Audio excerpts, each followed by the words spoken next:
Once again, I want to take this very special moment to greet everybody out there, especially grade 12 learners, grade 12 teachers, those who are involved in business studies, and of course, everybody who's got an interest in this broadcast. I want to take this moment also to wish all the grade 12s the best of luck in their examination, as they are already having started with their exams. And I also want to wish the grade 12 teachers also the best of luck, because I know it hasn't been an easy year, but here we are. We've got to face what is in front of us, which is examination. That is why this afternoon I'm going to take you through exam preparations in as far as business studies is concerned, but the focus is going to be on paper 1, the final paper 1. And we are going to be looking at the scope for that paper, and then we are going to dwell much also on some of the commonly assessed topics, and lastly look at approach to essay writing. The outline of my presentation will include introduction, the scope and the structure, some of the commonly assessed topics, approach to essay writing, and conclusion. Introduction, as you can see there, my particulars are on the screen.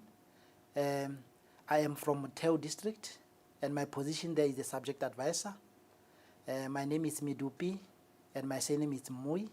And there you have my contact details, and feel free to contact me on subject-related matters anytime, so that whatever you are facing with and you feel you need help or you need assistance, we can share this burden together.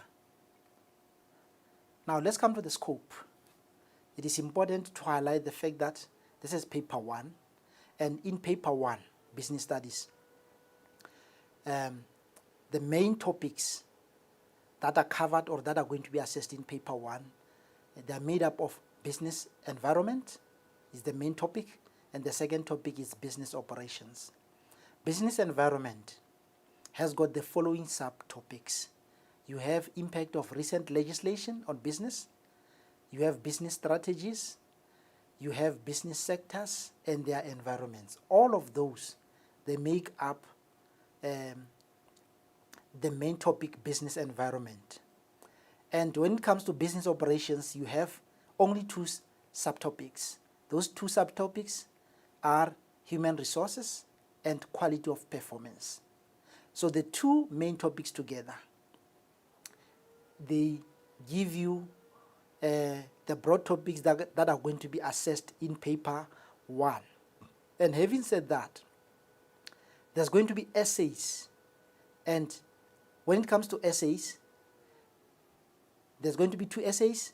One essay is going to be an essay from business environment, and on business environment, the examiner may come up with an essay on legislation, or an essay on business strategies, or an essay on business sectors and their environments.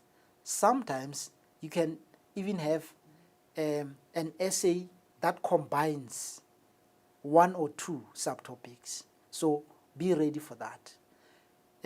When you look at business operations, the examiner also may come up with an essay on human resources, or an essay on quality of performance, or a combination of the 2. So be ready for that. So this is briefly the scope of examination paper 1 that will be written this month. We'll look at the date as we proceed with our presentation. That's briefly that's your scope. And then there you go, the date and the structure. This paper is going to be written on the 18th of this month, and it will be written in the morning. It will be from 9 o'clock to 11 o'clock. So it means it's a 2-hour paper. So the 18th is basically 2 days from now onwards. On Wednesday, learners will be sitting for this paper. The structure before we even go to the structure, planning and organization is extremely important. Learners have already started with their examinations, and each learner has got their own timetables, and it's about that time that each learner works out his schedule depending on the subjects, because you are not doing the same subjects. But it is important to continue planning for each subject. Line the role of SEATAs in supporting the Skills Development Act 1998, Act 97 of 1998. The key word there is the role of SEATAs, and the responses that we are expecting from you. They include, amongst others, to develop the sector skills plans in line with the National Skills Development Strategy, to draw up skills development plans for their specific economic sectors, to approve workplace skills plans and annual training reports, to pay out grants to companies that are complying with the requirements of the Skills Development Act, and so on. This is just to cite a few. Remember, here you are talking about the role of SEATAs. You are not talking about, for example, the purpose of skills development and so on, because the mistake that learners do is, for them, instead of providing the role of SEATAs, they end up providing the purpose of skills development, and they completely lose out on marks because they would have not answered what has been asked. So the correct way to answer this question is to look at the responses that I've provided you with, because those are the role of SEATAs. Because remember, SEATAs are there to ensure implementation of the Act. So, and remember, each sector, economic sector, has got its own SEATA. You have SEATAs in the retail industry. You've got SEATAs in whatever industry. You've got SEATAs in education industry. You've got SEATAs in, let's take retail industry and take, for example, one of the biggest retailers we have, ShopRite, or you can talk of Pick and Pay and so on. Those are huge retail outlets, and when you look at them, they've got a sector that is responsible to ensure that the SEATA, in fact, because they fall under the retail sector, economic sector, they've got a SEATA that is responsible for making sure that Skills Development Act is implemented. That's why you find ShopRite workers, they've got to be taken for training regularly and so on. It is because of the SEATAs in that sector, because it is there to ensure that implementation of Skills Development Act it does happen. So it's important, when you answer this question, you must really think hard. It's about the role that SEATAs play. What is the responsibility of the SEATAs? And you know, like I said, each economic sector has got each different SEATA. I hope this question is now clearer, and should you come across this question, you won't hesitate, you won't make any mistake of answering it in a wrong way. The role of SEATA is common. Even if you can go back to 2019 question paper, this question was there. You go back to 2018 and so on. So it's one of the commonly assessed topics, and should you come across it, don't make a mistake of not answering it accordingly. Another question which is common under legislation is the impact. You'll definitely come across impact, and this question of impact, you can come across it in section B or even in section C. But remember, the moment you see the word impact, what should come to your mind is positives and negatives, advantages and disadvantages.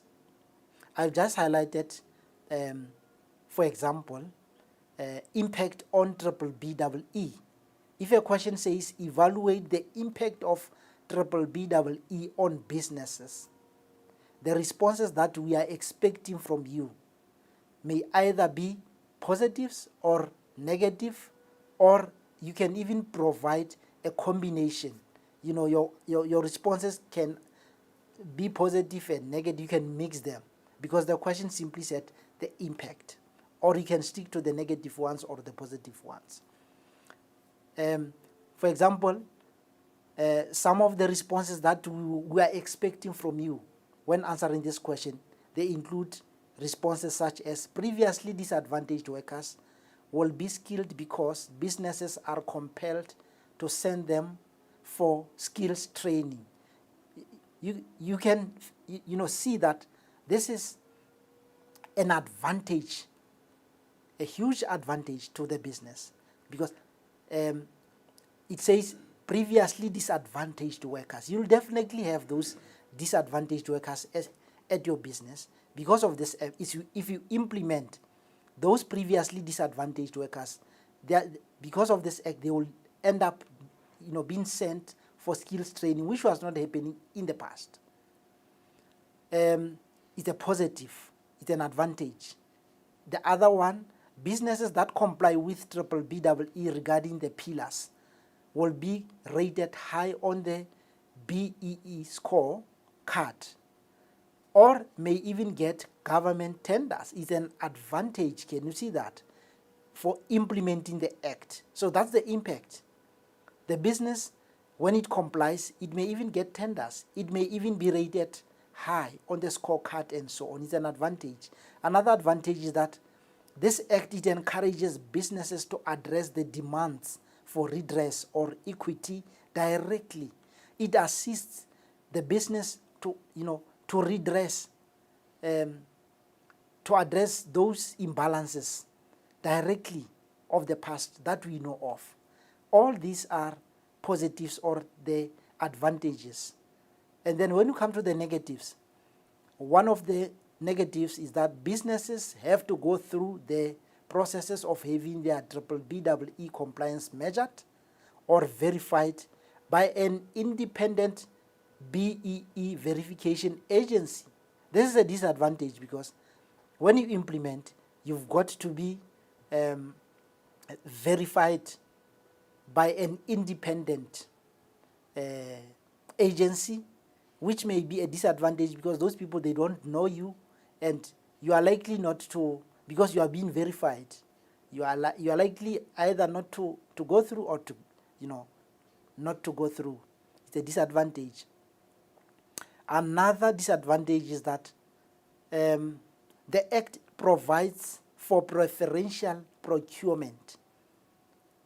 So certain businesses may be excluded from supplying goods or services. So preferential procurement, it sort of select certain businesses that can supply goods or services and so on, and other businesses may end up being excluded because of this. This is the disadvantage.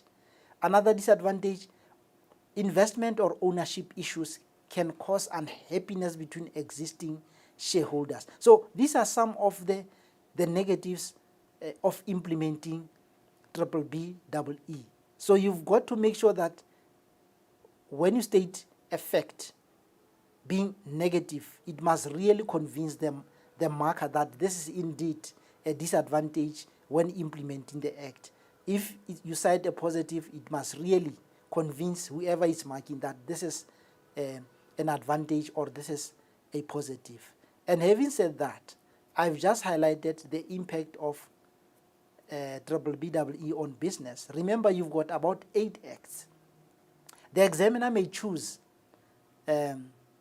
any act, but the question may still be what we are talking about. It can be impact on COEDA, of COEDA on business. It can be impact of Employment Equity Act on business. it may be impact of Consumer Protection Act, it may be impact of Labor Relations Act, impact of Basic Conditions of Employment Act. I mean, the list is endless, and it is with regards to legislation. The most important thing is that the word impact is important and is the one that you must really prepare yourself on.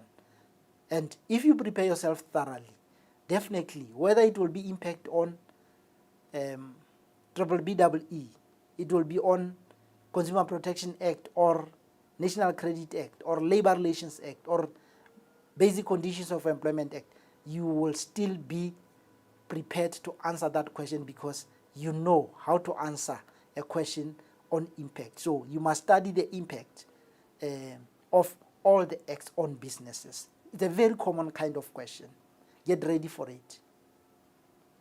Still on legislation, another question that is also common has to do with compliance. For example, suggest practical ways in which a business can comply with, in this instance, National Credit Act. But the examiner may choose any act. The examiner may choose any act, but whether the examiner chooses whatever act, if you are prepared in as far as compliance is concerned, you'll be ready to answer any question that seeks you to come up with practical ways in as far as the business can comply with the act. Some of the responses that we are expecting from you, they include, amongst others, the business should register with the National Credit Regulator. This one is with regards to the National Credit Act. As you can see, these are compliance issues. The business should register with the National Credit Regulator. The business should submit an annual compliance report to the National Credit Regulator. The business should obtain credit records or checks of clients before granting loans. The business should conduct credit affordability assessments to ensure that clients are able to meet their obligations on time. The business should offer applicants pre-agreement statements.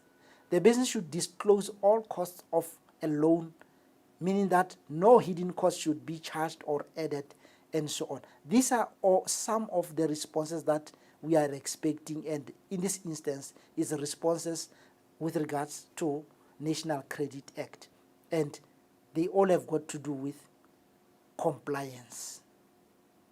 I hope a question such as this one, if it comes in the examination, you won't hesitate and you'll definitely do justice to it. It's very common. Another common question on legislation is this one, on rights. Rights.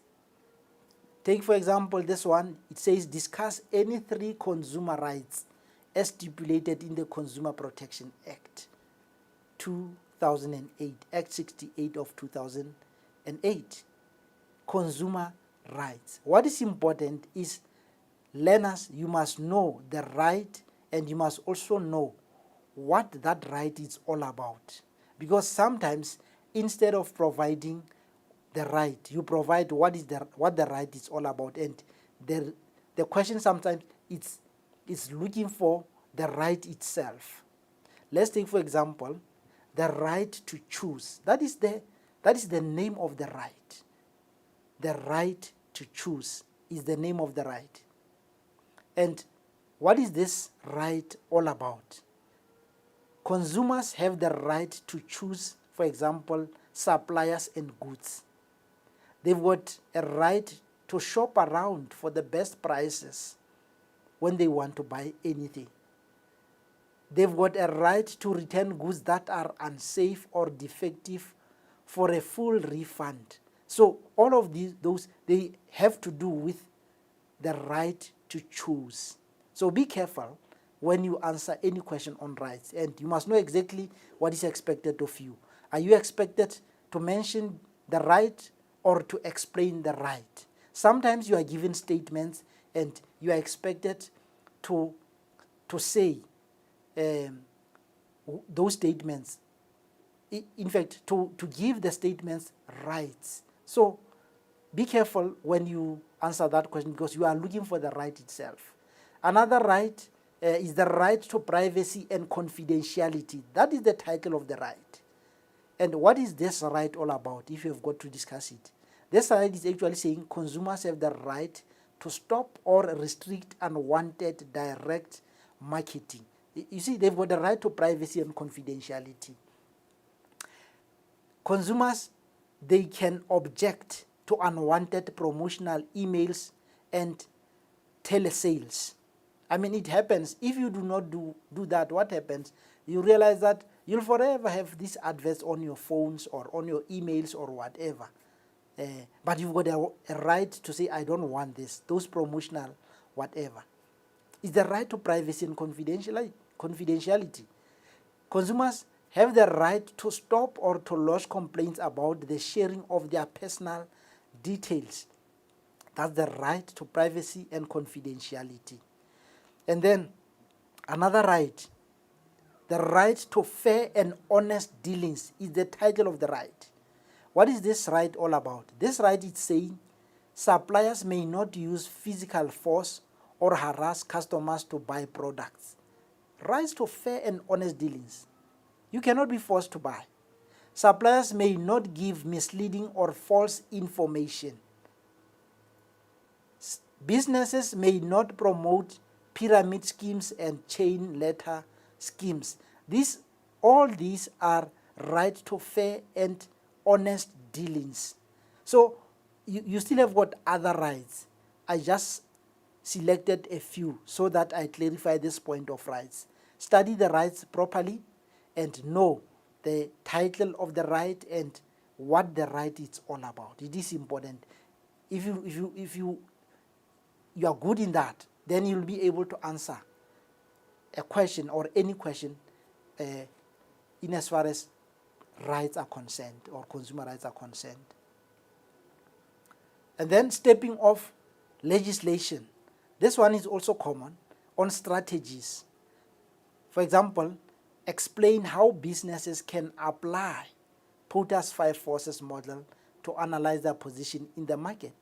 The examiner may come up with a question on the application of pestle or SWOT analysis. In this instance, it was on Porter's 5 forces, because the industrial tools that you've got to prepare yourself on, they are SWOT analysis, Porter's 5 forces, and pestle.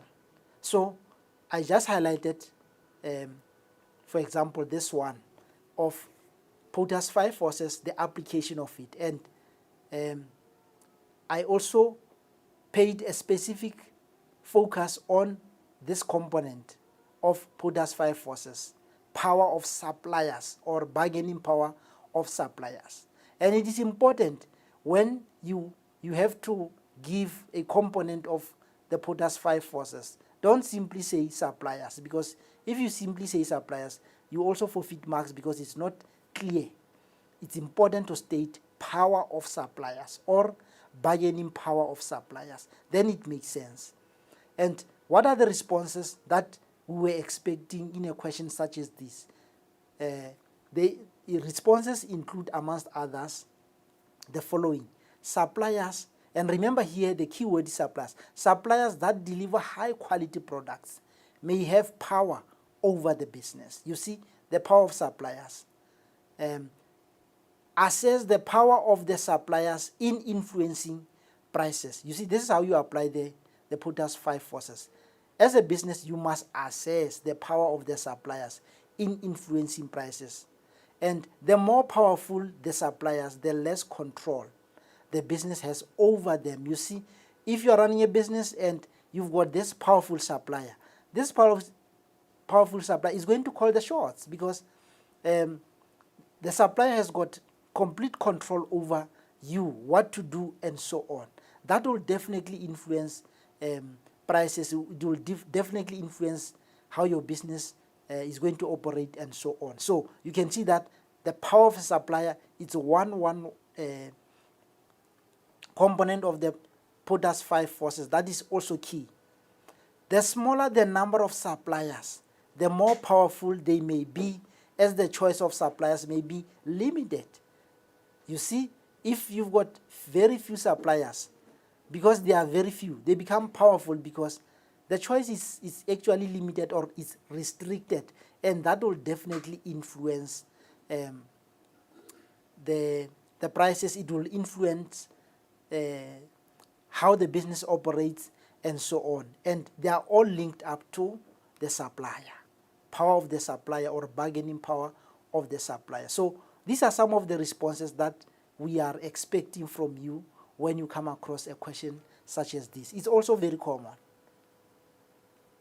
This one, very common, and it's also not well answered by most candidates. And you ask yourself why? I don't know.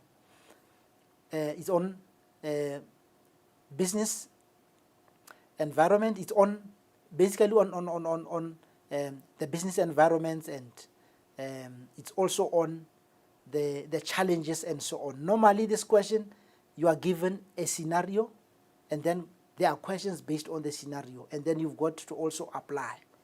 Let's take this one, for example. The scenario, it goes, Sam Bakery, abbreviated SB. Sam's Bakery produces fresh birthday cakes. His employees lack good customer service. He lost most of his customers to Flora Bakeries. SB had to replace some of its stolen equipment due to high crime rate in the area. That is the scenario. Then you get questions like, quote the challenges from the scenario. If you have got to quote, they are the challenges. And you are normally given a table that you can use to answer this question. And it sort of leads you, and it becomes easier when you put that information in a table, because the table is there. The challenges. His employees lack good customer service. It's a challenge. And you quote it where? From the scenario. It is there in the scenario. He lost most of his customers to Flora Bakeries. It's also a challenge. It's from the scenario. SB had to replace some of his stolen equipment due to the high crime rate in the area. It is also there in the scenario. These are the challenges. Now you are asked, classify the challenges according to the business environment. Now there you go. The first challenge, his employees lack good customer service. That challenge, it falls where? Under micro environment. He lost most of his customers to Flora Bakeries.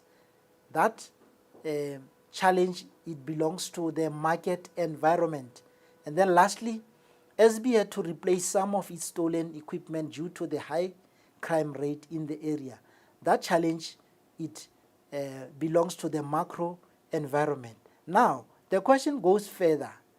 For you to state the extent of control of those environments.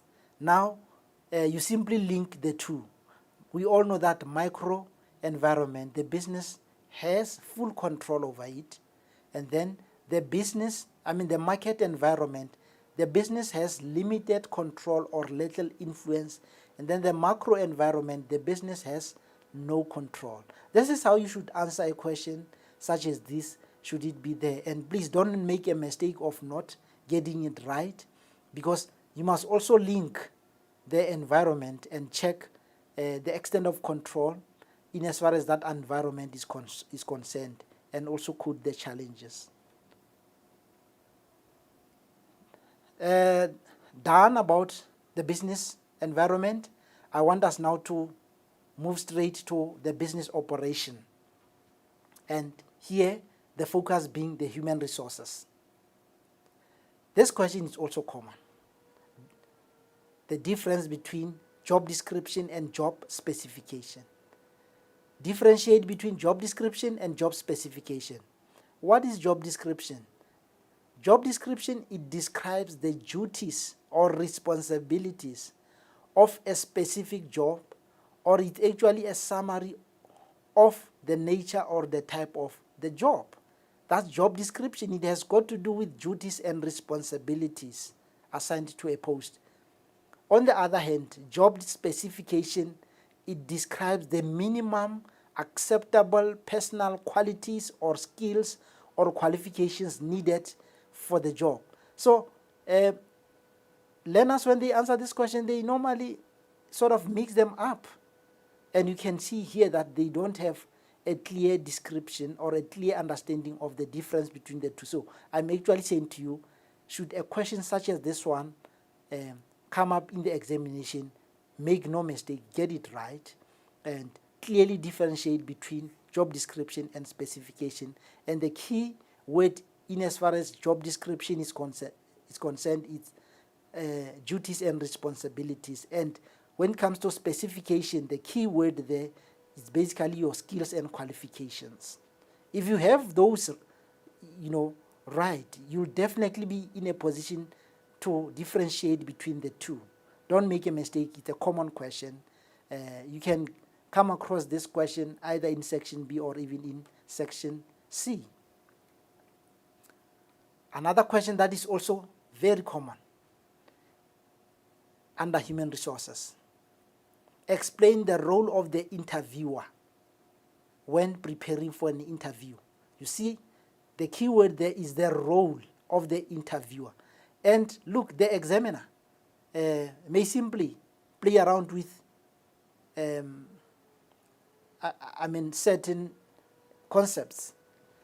The examiner in this instance, the focus was on the interviewer. Sometimes the examiner may come up with a question addressed, or a question that involves the interviewee. And remember, the interviewee is the candidate, him or herself. The interviewer is the business itself. So you must read the question carefully, understand it, and then you answer.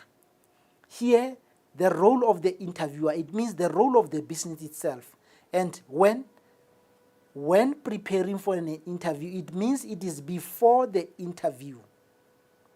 Sometimes this question may be the role of the interviewer during the interview. Here is before, because it is when preparing for an interview. Even the interviewee, the question may say the role of the interviewee during the interview. That's where you will now focus on things such as the candidate should maintain eye contact and all of those things, because all of those responses have got to do with what the interviewee should do during the interview. Here we are talking about the role of the interviewer, the business itself, before, because it says when preparing for an interview. Now, responses that we are expecting should a question such as this one come up in the examination include, amongst others, the following. The interviewer should develop a core set of questions based on the skills, knowledge, abilities required. The business or the interviewer should check or read the application or verify the CV of every candidate for anything that may need to be explained. The interviewer or the business should actually secure or book and prepare the venue for the interview. The business or the interviewer should set the interview date and ensure that all interviews take place on the same date if possible. The interviewer should inform all shortlisted candidates about the date and place of the interview. The interviewer should plan the program for the interview and determine the time that should be allocated to each candidate. So these are some of the responses that we were expecting, or we are expecting, if you come across a question such as this. So it's a very common kind of a question. Don't make a mistake. In paper 1, if you come across a question such as this, please do justice and have those marks. Another question that is also common in business operation is this one, under human resources. Legal requirements of an employment contract. Here it says explain the legal requirements of an employment contract. Sometimes the examiner may say mention or may say outline the contents or details of an employment contract. So you must just be careful whether the question wants you to come up with legal requirements or to come up with the contents or details of an employment contract. Here in this instance, the focus is on the legal requirements. Let's see what is expected of you when you respond to a question such as this. The employment contract is the written agreement between the employer and the employee. What does that mean? It means the legal requirement is that the employment contract should be in writing. It is a legally binding document even though certain aspects of the contract are negotiable. That is the legal requirements.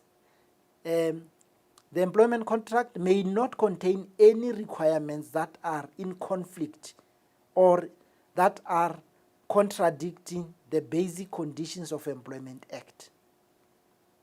Parties involved must have contractual capacity.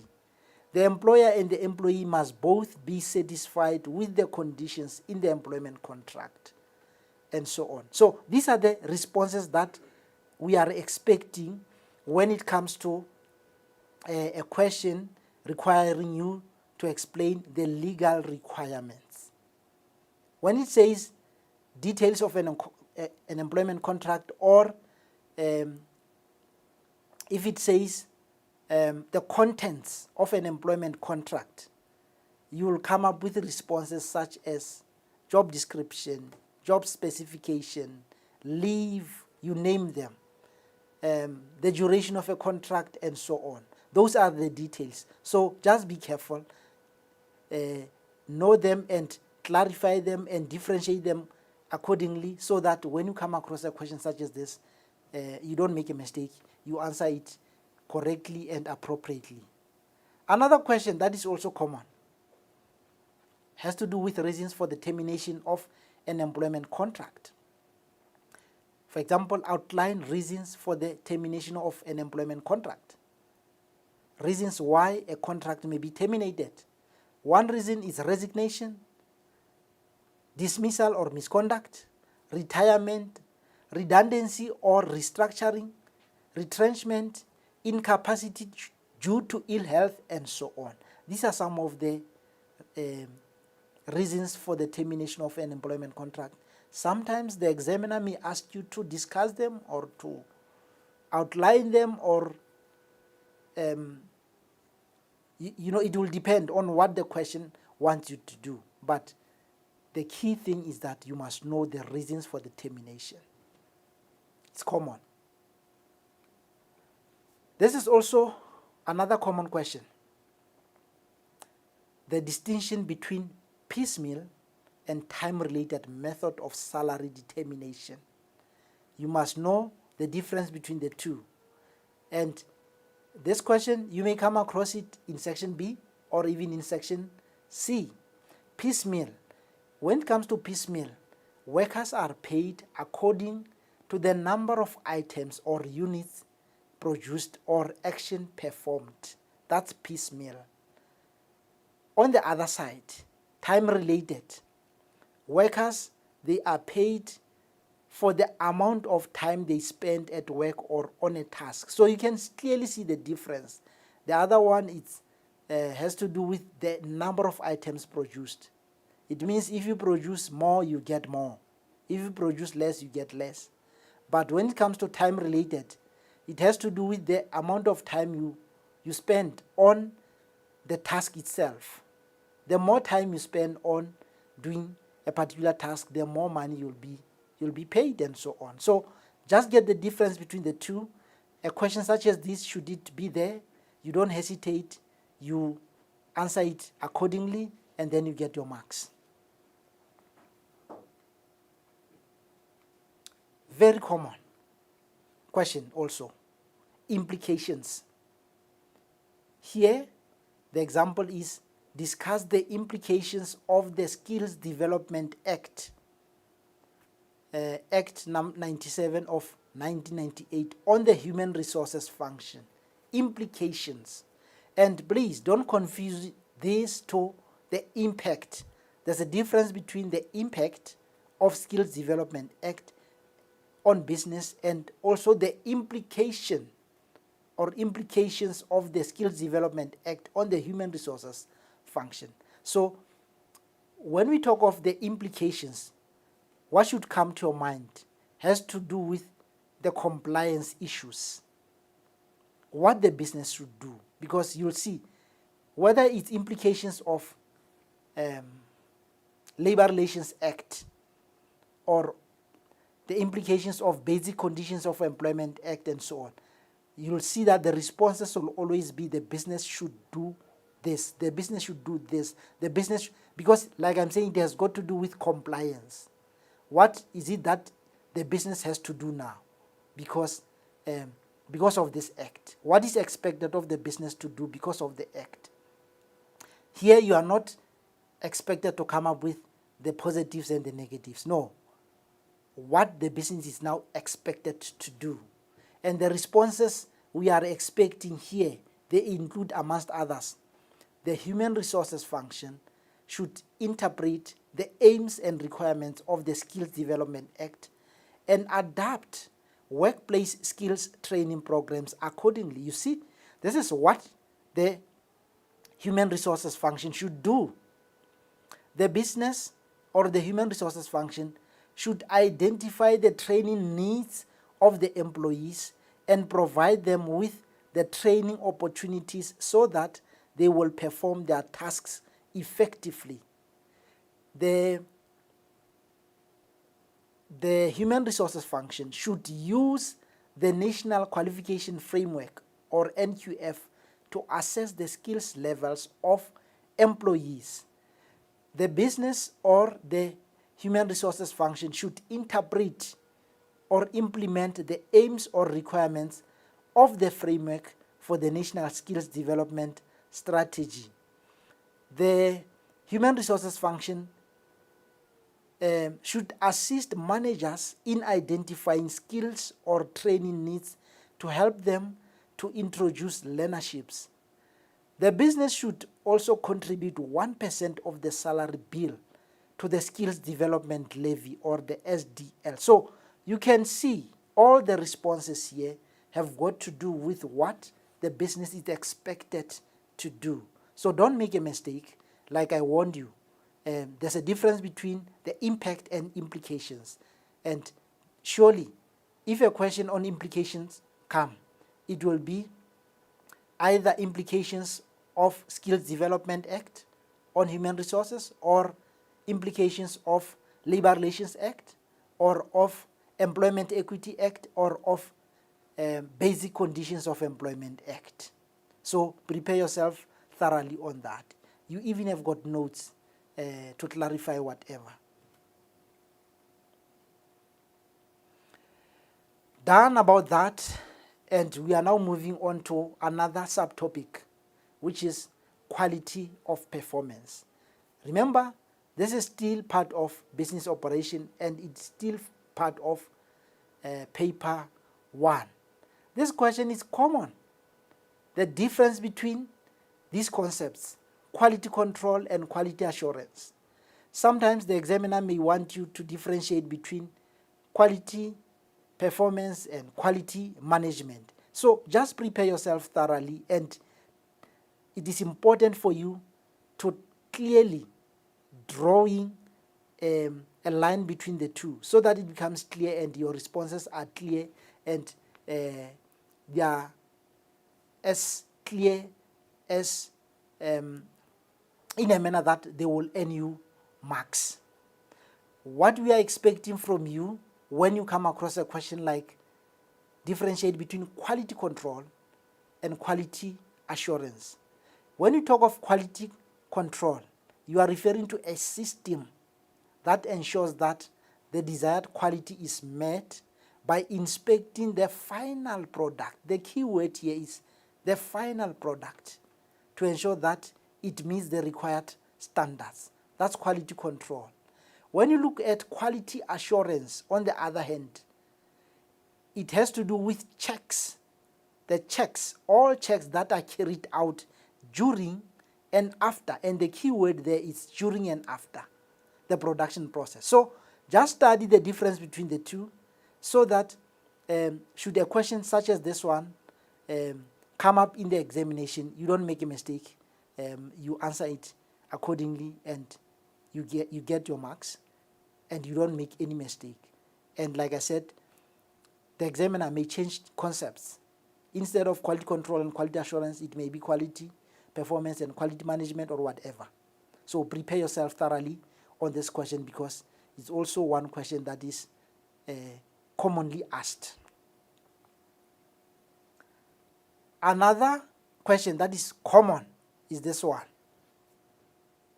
negative impact on businesses or on the business if TQM is poorly implemented. And you see, I've highlighted or I've underlined the words negative impact, because the question says negative impact. It means whatever you are going to mention there, it should be negative in a true sense. It should be in a form of, it shouldn't be positive. That's what I mean. It's common, this question. Should it be there either in section B or section C? Don't make a mistake of not getting it right. And the responses that we are expecting, amongst others, they include responses such as lack of training or skills development may lead to poor quality products. You see, it links with what the question actually wants, because it talks about the negative impact if the business implements TQM poorly. Because everything is going to be bad in the business. Lack of skills development, because it is poorly implemented, it will lead to poor quality products. There will be a decline in sales as a result from unhappy customers. In fact, unhappy customers increase because TQM is poorly implemented. There will be a decline in productivity. Why? Because of stoppages. And it's because of the fact that TQM is poorly implemented. Investors might withdraw investment if there is a decline in profits. You stand a chance to lose. So you can see all of the responses here, they are negative. Bad publicity due to poor quality products supplied. High staff turnover because of poor skills development. Unrealistic deadlines may not be achieved. Undocumented quality control systems or processes could result in error or deviations from preset quality standards. So these are some of the responses that we are expected from you when you answer a question such as this, which is with regards to the negative impact on the business if TQM is poorly implemented. So because it's common, if it is there, don't make a mistake, answer it properly and get all of those marks. We are going to take a break, and when we come back, we are going to continue with the commonly assessed topics and of course approach to essay writing. Let's take a break now. Thank you. Welcome back from that short break, and we ended up where we were talking about the negative impact on businesses if TQM is poorly implemented. And we still continue with quality of performance, because remember, these are the topics that form part of paper 1, and this one specifically it falls under business operation. Another question that is also common under business operation quality of performance is this one. It has got to do with the benefits. You see, the previous one, it was about the negative impact. It had to do with the disadvantages. It had to do with all the bad things if TQM is poorly implemented. This one is sort of the opposite of that one because it's about the benefits of a good quality management system. And remember, when you see the word benefits, what should come to your mind? It has got to do with all the goodies. It has got to do with the advantages. It has got to do with, anything good that will come out of the whole process. So here, it has got to do with the benefits of a good quality management system. So advise the business or businesses on benefits of a good quality management system. All the responses given here, they are positive. What we are expecting from you regarding this question is responses such as effective customer services are rendered, resulting in increased customer satisfaction. Time and resources are used efficiently. Productivity increases through proper time management or using high quality resources. Products or services are constantly improved, resulting in increased levels of customer satisfaction. Vision or mission or business goals may be achieved.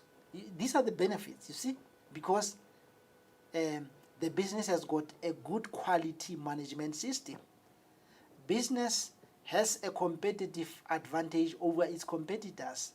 Regular training will continuously improve the quality of employees or skills or knowledge. And employers or employees will have a healthy working relationship, resulting in happy or productive workers. So this question it's common. It has got to do with benefits.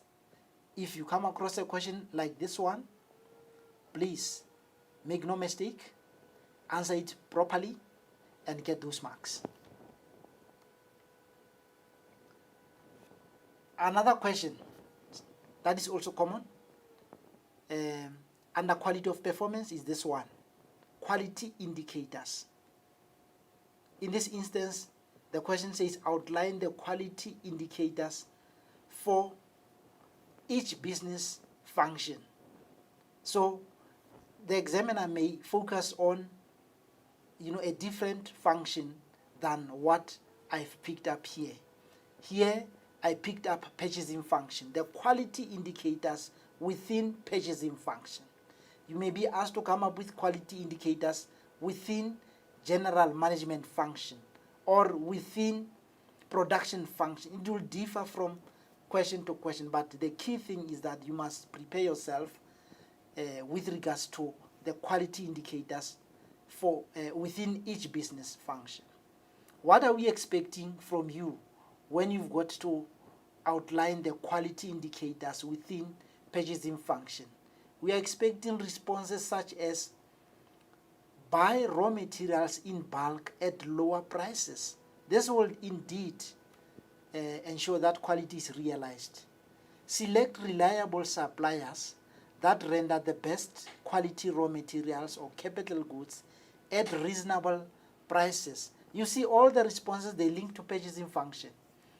Place orders timelessly, or place orders on time, or do regular follow-ups to ensure that goods are delivered on time. Effective coordination between purchasing and production departments so that purchasing staff understand the requirements of the production process. Required quantities are delivered at the right time or at the right place. Implement or maintain stock control systems to ensure the security of stock. Maintain optimum stock levels to avoid overstocking or reduce outdated stock or no break in production. These are some of the responses that we are expecting. And all of these, they will give you quality indicators within purchasing function. And please don't make a mistake. Instead of providing the quality indicators, then you provide the explanation of what the purchasing function is all about.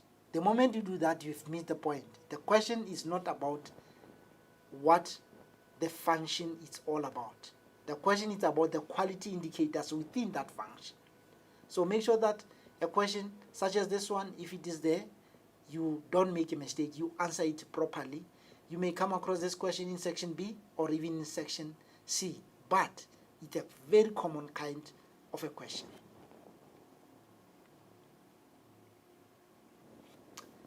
This one, very common, either in section C or in section B. It's very common, and most of the time learners do not do well in this question. I know it's a heavily loaded kind of a question, but what is important is the focus. Look, this question, it focuses on three things.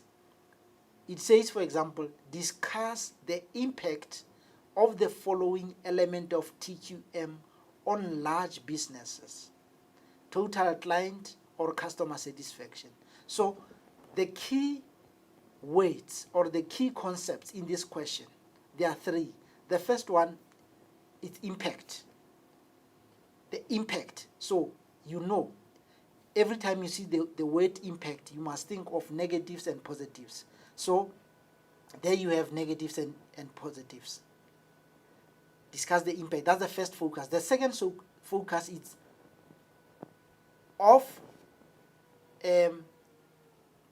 total client or customer satisfaction. That is a TQM element, because it says discuss the impact of the following TQM element. So the element there is total client satisfaction. That's the second focus. So it means your responses should come up with the impact and should also focus on the that impact should focus on total client or customer satisfaction. The third focus on this question is large, because it says on large businesses. So that's why I said this question is quite loaded. But if you study it properly, you will definitely get it right. And you even have got responses, you've got notes on this question. But you must actually know how to answer it. The impact, total client satisfaction, and on large businesses. Those are three focuses that you'll have to address when you answer this question. Let's look at the positives. Look at the first statement. It says large businesses, because the question is about large businesses. Large businesses use market research. This is an advantage. You'll never find small businesses using market research. It's only large businesses who use market research or customer surveys to measure or monitor customer satisfaction or analyze customer needs. It's an advantage. You can see that the focus of this is that it's a positive, it's an advantage, it's also on large, and it's also on customer satisfaction. Look at the negatives, or the negative side of this impact. Employees who seldom come into contact with customers often do not have a clear idea of what will satisfy their needs. So it's a negative in a sense that this is a large business, and because the business is large, it's not easy for the business or for the employees to give sort of individual customer attention, and they often do not get to have that clear idea of how to satisfy customers because the business is large. This is the negative impact, and it links with what? Customer satisfaction as a TQM element. Let's look at another positive. Large businesses may be able to gain access to the global market. You see, the keyword is large. Large business, they may be able to gain access to the global market. Here we're talking big businesses. They are able to do what? To access the global market. They can expand. It's an advantage. And when we say global market, we are talking about the customers even across the borders. It still has to do with what? With customer satisfaction. On the other side, the disadvantage thereof, or the negative, is that not all employees may be involved or may be committed to total client satisfaction. Like I said earlier on, the business is large. Not all employees may be committed to that, because you may have customers that get discouraged from using the services of the business because they were not treated well and so on. Because the business is huge, the business is large. It's a disadvantage. Continuously promote a positive company image. Because the business is large, the business is huge, it continuously promotes the positive image of a company. When you look at big corporates, their image may be positively promoted easily because they are large. And that has got to do with what? Total clients or customer satisfaction, because it talks to the customers themselves. So you can see that the question, your responses should always address those three: the impact, the TQM element, and also large. It's important. Let's look at another negative. Monopolistic companies have an increased bargaining power, so they do not necessarily have to please customers. Monopolistic companies, talking of these big corporates, that they sort of dominate the markets, and they are big, they are large businesses, and they've got power. Because of that, they don't necessarily have to please customers, and that can be a negative or a disadvantage, because it will impact negatively on total client satisfaction, because the business is big. So I hope you can see the difference between the positives and the negatives, and you can have a picture of what is expected if you come across a question such as this.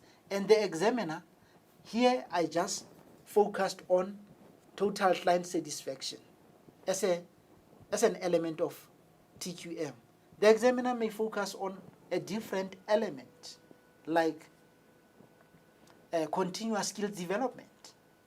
You get it? So even with continuous skills development, you must always make sure that there is impact, there is large, and then you also focus on the TQM element.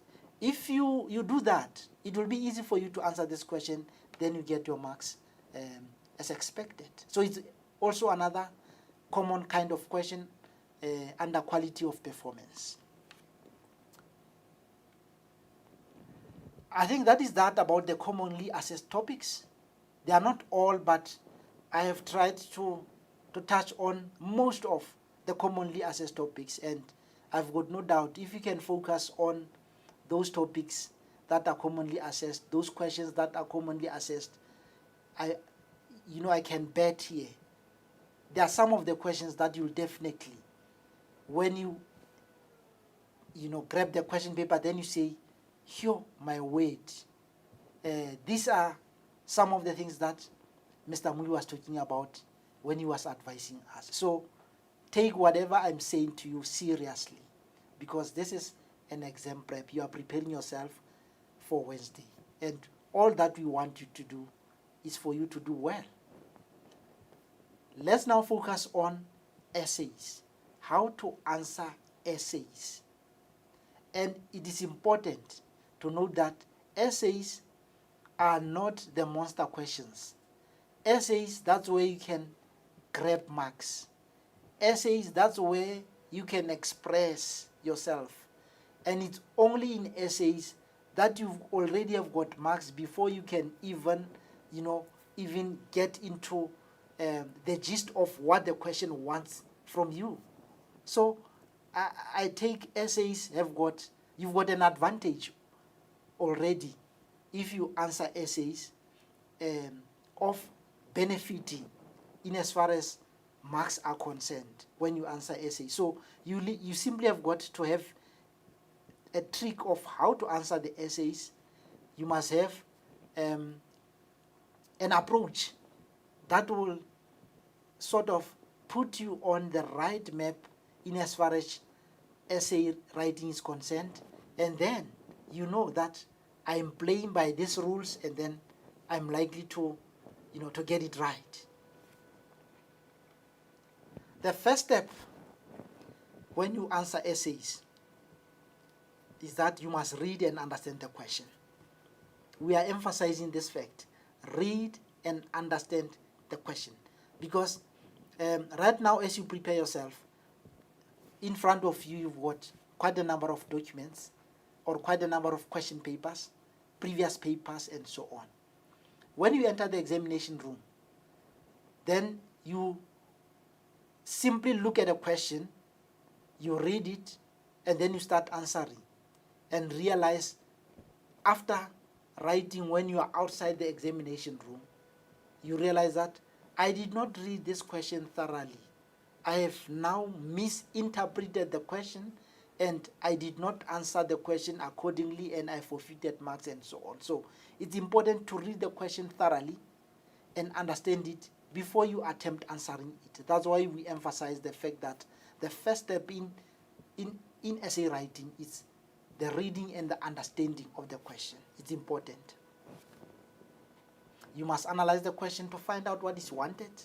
You read the question, you read it again, you establish the context, you break the question up, you identify the challenges, possible solutions, and then you sort of visualize your the way in which you are going to sequence your responses. That's step number one. And if you get this step right, definitely there is no way you will be going astray. You'll still be within what was expected of you. The second step in essay writing is the layout. The layout is basically the structure of an essay. The first thing is that business studies essays have got to have this layout. There has got to be an introduction, and that introduction is allocated 2 marks. What do we expect from you in as far as an introduction is concerned? It's a brief statement of the content you are going to talk about. We are expecting you to provide us with 2 sentences, and each sentence, it carries 1 mark. That's why we are saying introduction is 2 marks. Your essay should have a body. The body, that's your main factual content, and you may have your body in paragraphs, in point form, in bullet form, but it becomes even more easier when you organize your essay in headings and subheadings. And headings and subheadings, they make it easier for the marker to go through your work. And then, lastly, your essay should have a conclusion. That's the layout. It has an introduction, and you literally write the words introduction, and then you have the body. In the body, you've got headings and subheadings, paragraphs. You can write in point form, in bullet form, and then lastly, you have conclusion. And conclusion is also 2 marks. Here we are talking about you briefly evaluating or drawing points together, or giving your own opinion or a recommendation, and we are looking for only 1 sentence, and it's allocated 2 marks. That is the layout. That's step number 2. Step number 3 is the mind map. It's important to have a mind map, because mind map is like your draft. You simply cannot afford to go into writing an essay without sitting down and quickly having a draft and planning it briefly, and then outlining what is it that you are going to talk about in your essay. It's important. So mind map is important, and I mean you've got mind map in other subjects like in your language and so on. The approach is still the same. Mind map is important. You must do a mind map, and there is nothing stopping you from having a mind map, your mind map, in your script. You can do the mind map in the script. You will not be penalized for having the mind map in the script. However, you also will not be awarded any additional marks for the mind map. But mind map is important. So, when you do a mind map, you draw a circle in the middle with key ideas or topics. You place the words or concepts evenly around the circle. You draw lines to connect the topics or the topic and the keywords. You list headings and subheadings. You fill in information under the headings. You can use arrows to show relationship or link, or organize and group relevance ideas together to design a suitable answer. And with mind map, you do it the manner in which it suits you. But it is important to have a mind map because it's your draft. The last step is things that you should remember. You paragraph your essay. You include diagrams where appropriate, depending on what is being asked. You make sure that you allocate time effectively if your question has got 2 parts. You answer in full sentences, even when answering in point form. And lastly, under step number 4 is that essay writing, it takes practice. What does that mean? It means you've got to literally practice an essay. You've got previous papers. Sit down, grab any previous essay, and attempt answering that essay. And remember, an essay in business studies is allocated 40 marks, and you don't have to spend more than 30 minutes in answering that question. So when you practice yourself, you must also put time yourself. You must answer that essay within 30 minutes. When you are done, you can take your script to your teacher or to your colleague or to your classmate, or you can refer to your notes or refer to your marking guideline if you have a marking guideline to that question and so on, just to check where you are. But you have to literally sit down and write and practice and practice and practice. That's the trick in answering an essay.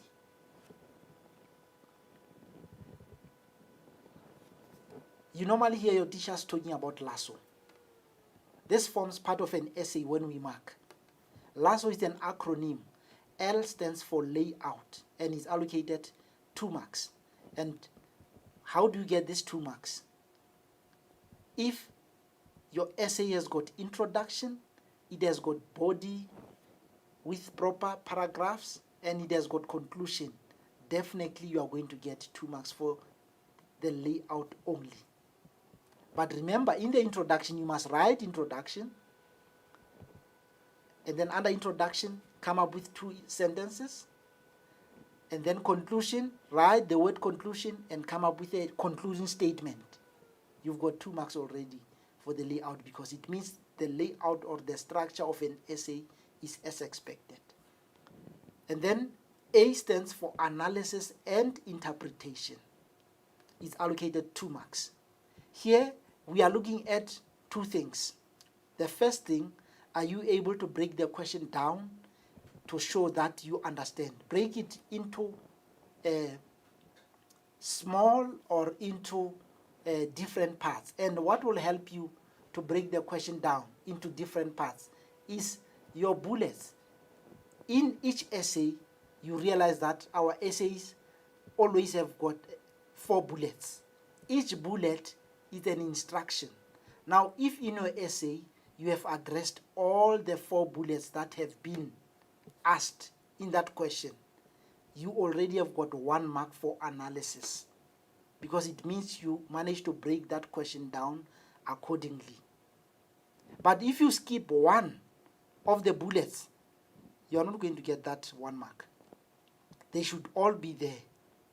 And what will help you come up with the required breakdown is for you to have headings and subheadings in your essays. And how do you design headings, or where do you get headings? You get headings from the question itself. So you already have got 1 mark. And then the other mark that will you will get to make 2 for analysis and interpretation. It's when we mark, we realize that your marks in an essay, it's 16 and above. If you've got 16 and above, and that includes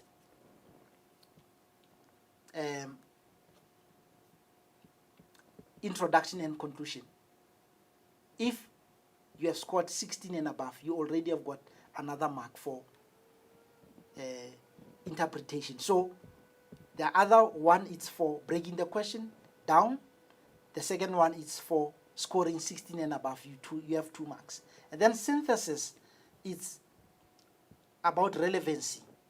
We check whether what you are providing in your essay is relevant to the question. And if all that you have provided is relevant, you get 2 marks. If some of the facts are relevant, some are irrelevant, you'll get 1 mark. But if everything is irrelevant, you are going to get 0 for synthesis. But I can tell you, it's very rare that learners get 0 for synthesis, because after reading the question, I mean, if you are able to break the question down nicely and so on, definitely you'll still be relevant, you'll get your synthesis. You must remember that there's a difference between synthesis and incorrect responses. It does not mean that if your facts are incorrect, you are irrelevant. No. You can still be relevant but not correct. The facts simply not being correct. So make sure that whatever you provide in your essay is relevant to what has been asked, the question itself. And then O is for originality. Here we are looking for relevant examples, recent information, or current trends and developments. And here we are not talking about textbooks examples. We want you to come up with examples that are relevant to what has been asked in the essay, and examples that are not from the textbook, the examples that show that you understand and you can relate what is happening in real life with the question there. Then you get 2 marks for synthesis. In fact, not for originality. So these 2, when you add all of these to the 1 for synthesis, analysis, interpretation, and layout, they add up to 8. That's what the 8 marks for LASSO, they're all about. Let's take an example of a question in the 2019 May-June examination. This was the background information of the essay, or that information that is normally put in a box. Nizam Tiling is known for its quality products and services. They always ensure that their recruitment procedure is well structured. They offer attractive fringe benefits to their employees and continuously improve on their systems and processes. The production manager encourages employees to produce high quality products to keep customers satisfied. This is the background information. Now, let's come to the questions now. Keeping the above scenario in mind, write an essay on human resources and quality of performance on the following aspects. You see, there you have 4 bullets. The first bullet, outline the recruitment procedure. Secondly, explain the impact of fringe benefits on business. Thirdly, discuss the positive impact of continuous improvement to processes and systems on large business. You see, we talked about this question earlier on. And then lastly, advise the production manager on the quality indicators of the production function. We also talked about this one, the quality indicators. So there you have your 4 bullets. And I said your 4 bullets are basically your instructions. The 4 bullets are what is expected of you. Let's have a look at the mind map to this question. The first thing, okay, you'll have your introduction and you'll have your conclusion. But in your body, the first sub heading or your first paragraph will have to do with what? Recruitment procedure. Because the question said outline recruitment procedure. You can write recruitment procedure, then you elaborate on it, or you outline what is it that you do when it comes to recruitment procedure. That is your first subheading. Secondly, explain the impact of fringe benefits. Your second subheading there has to do with the impact of fringe benefits. With impact, remember, can either be positive or negative, or you can even combine them. Your third subheading there will have to do with what? The positive impact of continuous improvement to processes and systems. And the word there, positive, it means it's mainly advantages. You discuss the positive impact of continuous improvement to processes and systems. This is the third subheading in your essay. Lastly, quality indicators. Advise the business on the quality indicators within the production function. So this is your mind map. This is your draft plan. This is your rough plan. With this mind map, you are actually aware of what you are going to be talking about in your essay. In the middle there, you have HR and quality. It means this essay is about human resources and quality. You see, it's a combination of the two. Because some questions, they are from human resources. The other ones, they are from quality of performance. It's a combination thereof. So it's important to have your mind map. And with mind map, it assists you to break the question down into subheadings and into aspects that are required in the question. And if you do this, you already have got 1 mark for analysis and interpretation. And if you score 16 and above, like I said earlier on, you get the second mark for interpretation. Then you know that analysis and interpretation, you already have got 2 marks as part of marks for insight. Let's come to introduction. It is important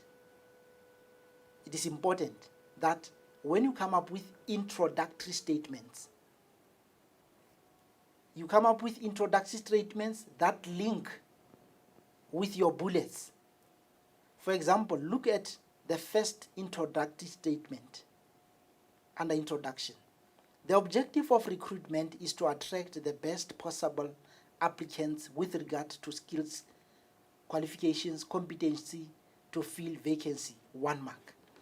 You see, this introductory statement, it links with the first bullet. Let's read the second one. Reliable recruitment procedures and systems should be in place to ensure that business achieve their goals. This one also, it links with what? It links with the first bullet of recruitment procedures. Look at the third introductory statement. Some businesses offer benefits in addition to their salaries. This one, it links with the second bullet. You remember the second bullet in the question had to do with the impact of fringe benefits, you see. So come up with introductory statements that link with the bullets. That will make your introduction very relevant. And let me also caution you, if you can decide to take statements from the scenario and make those statements, introduction or even conclusion, you are going to forfeit marks because we are going to regard them as repetition. Why? Because that information was already given to you in the scenario. So my advice to you is that look at the bullet and then come up with an introductory statement that links with that bullet. That will make your introduction relevant. Look at the next bullet. Fringe benefits are either compulsory or non-compulsory. You see, it links with that one. Look at the following one. It says, continuous improvement to processes and systems may ensure quality products and services. This one, it links with the third bullet in the essay. And then the next one, it says the production manager should put systems in place to ensure that quality products are produced. This one, it links with the last bullet. Can you see that? So when you come up with statements in the introduction that link with the bullets, definitely your introduction will be relevant. And we are looking for only 2 statements. Let's look at conclusion. Conclusion, remember, you are coming with a concluding statement. Businesses should have suitable, effective recruitment procedure in place. This one, it links with the first bullet. It's a concluding statement, 2 marks. Businesses should plan carefully for fringe benefits so that potential candidates can consider the advantages and disadvantages of joining the business. You see, this one, it also links with what? With the second bullet, because the second bullet or the second instruction was about fringe benefits. It's a concluding statement, 2 marks. The next one, businesses need to set standards for their operations and continually improve those standards. This one, it's a concluding statement. It links with the third bullet in the essay. The last one, the production function should produce goods and services according to set standards and specifications. This one, it links with the 4th bullet in the essay. So when you come up with either introductory or concluding statements, link them with the bullets or with the instructions. That makes it easier for you to come up with the relevant conclusion and relevant introduction, and then you get your 2 marks, 2 marks, which is 4 marks. It's easy to do that. I hope you have a picture of now how to come up with a relevant introduction and a relevant conclusion. Let's look at the breakdown of marks. Introduction was allocated 2 marks of this question. Recruitment procedure was allocated 12 marks. Impact of fringe benefits was allocated 12 marks. Positive impact of continuous improvement processes and systems was allocated 10 marks. Quality indicators of the production function was allocated 12 marks. Conclusion was allocated 2 marks. When you add all of those, you arrive at a total of 50. However, when we mark, we reduce that to a maximum of 32. It means the moment we reach 32, we simply say maximum. And then we add that 8 marks that we talked about of LASSO to arrive at a total of 40. So our essays cannot be marked beyond 40. That's why our essays maximum is 40, because it's 32 maximum plus the 8 marks for LASSO. And it's easy. Let's take an example for you to, to score marks in an essay. Say introduction, you manage to come up with the nice introduction, 2 marks, you get 2 marks. Recruitment procedure, you do well, you manage to come with recruitment procedure, you get your 12 marks. When it comes to fringe benefits, let's say you could not come up with enough facts there, then you manage to score only 8 marks. So you already have got it's 22, because it's 12 plus 8 is 20 plus 2. You already have got 22. Let's say the positive impact of continuous improvement. You forgot about the facts in there, and you tried to think and think and think, and you could not come up with responses. Then you decided to skip that. Then we go to quality indicators. Quality indicators, you managed to score. Remember, we said you initially had 2 plus 12 plus 8, which is 22. Nothing for positive impact. Quality indicators, then you managed to come up with 8 marks out of that subtopic. The total you have right now is 30.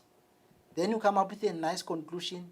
For 2 marks you get 32. Can you see that you already have got 32, but you did not know, or you did not answer everything, but you already have got 32. Then the layout, say in the layout you managed to get 2 marks because the layout of your essay was in such that you had introduction and you had conclusion. And then analysis and interpretation, you remember what I said. With analysis and interpretation, instead of you getting 2 marks there, you're going to get 1. Why? Because you got more than 16. That's the first one. But you did not address all the bullets in the essay. Because remember I said you skipped positive impact of continuous improvement to processes. So you will not get 2 marks. You'll get only 1 mark for scoring more than 16. So it's 32 plus 2 is 34, plus 1 is 35. Synthesis, let's say everything that you discussed was relevant, plus 2 is 37. Originality, you did not come up with any relevant example, you get 0. Can you see that you have scored 37 out of 40? Which is a huge, these are high marks, which is possible. So just play by the rules when it comes to essays. And there is nothing stopping you from starting in the examination with section C. You can start with your essay in section C, but just play by the rules nicely. So it's easy for you to do well in essays, and it's possible. But remember what I said, practice, practice, practice. And that brings me to the conclusion and to the end of our exam prep for today. And I want to leave you with this quotation. It's a quotation by Michael Jordan. We all know Michael Jordan.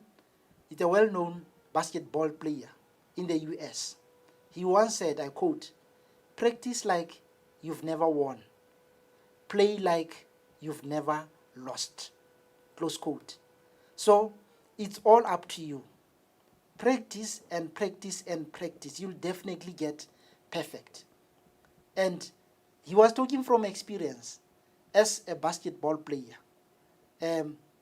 If you play like you've never lost, you give it your all.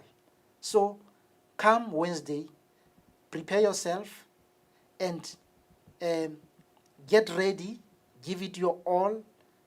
I'm telling you,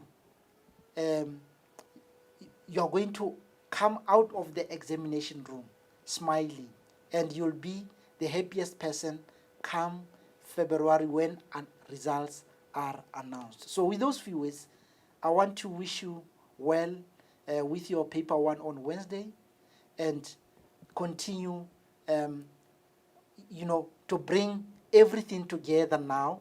Remember, your teachers, your experts, or whoever, they've given you everything. You have been given notes, you have been given this, you have been given videos, and so on. The information is there.